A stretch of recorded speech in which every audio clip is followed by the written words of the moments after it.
Selamat pagi anak-anak. Gimana kabarnya? Baik semua ya? Alhamdulillah.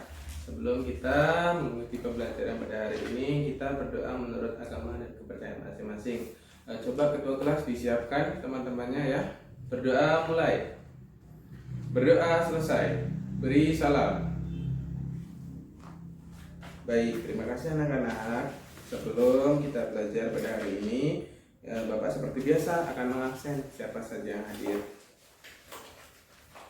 Ani, Andi, hadir ya. Rudi, hadir. Erwin, hadir. Rizky, hadir. Fitri, hadir. Rani, hadir. Rahma, hadir. Fahmi, hadir. Febri, hadir. Risa, hadir. Siti, hadir. Alhamdulillah hadir semuanya. Tidak ada yang izin.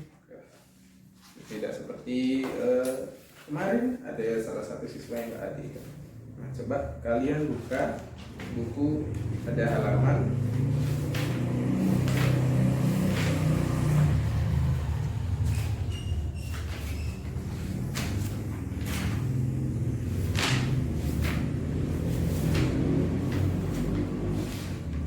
pada halaman 39 ya.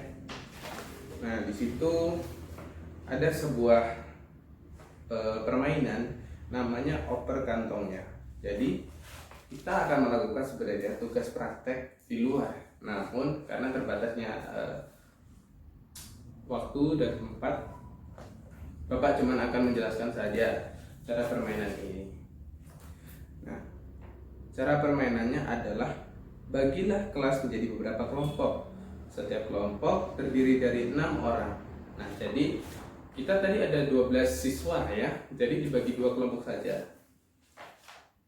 Setiap kelompok memiliki satu kantong kacang yang diletakkan di atas kepala.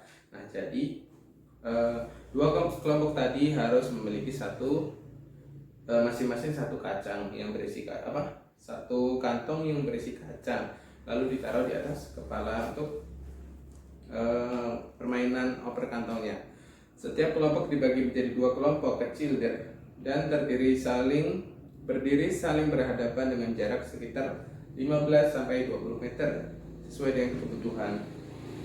Jadi 6 kelompok, satu kelompok 6 orang.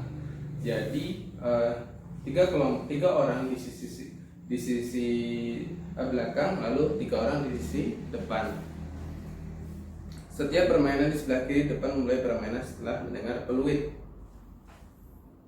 Pemain paling depan berjalan cepat menuju rekannya di seberang depan. Nah, jadi setelah kalian mendengar peluit dari Bapak, kalian harus cepat berjalan ke depan.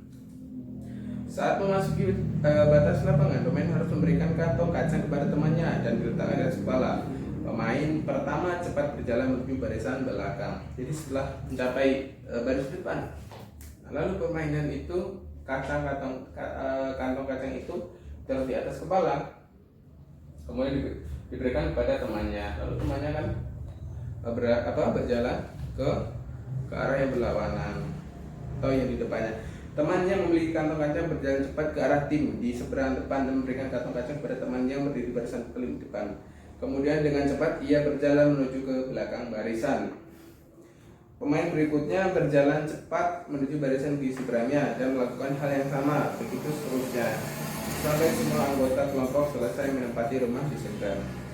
Kelompok yang seluruh anggotanya lebih dahulu berpindah ke rumah teman adalah pemenangnya. Nah, seperti itu ya cara permainannya. Nah, coba kalian buka buku pada halaman 40. Di situ ada sedikit cerita sejarah tentang pengibar sangsaka merah putih. Nah, peristiwa proklamasi kemerdekaan melibatkan banyak pihak. Salah satunya adalah mereka yang mengibarkan sangsaka merah putih. Berkibarnya bendera merah putih mendekatkan berdirinya negara Indonesia yang merdeka dan berdaulat.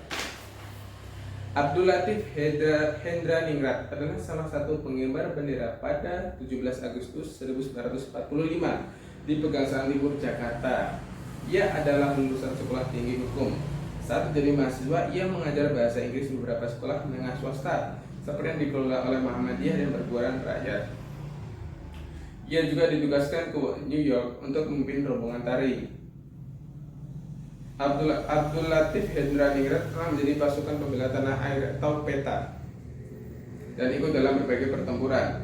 Ia pernah menjabat komandan komando kota ketika Belanda menyerbu Yogyakarta pada tahun 1948. Kemudian ia ditunjuk sebagai Atas Militer RI untuk Filipina pada tahun 1952, lalu dipindahkan ke Washington hingga tahun 1956. Pada cerita tersebut, saya harap Bapak harap kalian mengetahui sedikit sejarah tentang tokoh siapa yang melakukan pengibaran bendera Sangsaka Merah Putih ya. Nah, untuk tugas di rumah, kalian kerjakan pada buku halaman 41 ya. Berdasarkan bacaan di atas, tulislah informasi penting pada peta pikiran berikut ya. Nah, di situ ada keterangan, ada pertanyaan. Apa sejarah tersebut pengibaran Sangsaka Merah Putih? Lalu, mengapa perlu dilakukan pengibaran Sangsaka Merah Putih? Nah, itu kalian kerjakan di rumah. Lalu dikumpul pada pertemuan berikutnya. Ya, Bapak kira cukup pembelajaran pada hari ini. Kita akhiri dengan berdoa ya. Berdoa mulai. Berdoa selesai. Beri salam. Nah, baiklah anak-anak, terima kasih sudah memperhatikan pembelajaran pada hari ini. Apabila Bapak memiliki kesalahan atau kekurangan dalam pembelajaran, Bapak mohon maaf. Bapak akhiri, wassalamualaikum warahmatullahi wabarakatuh.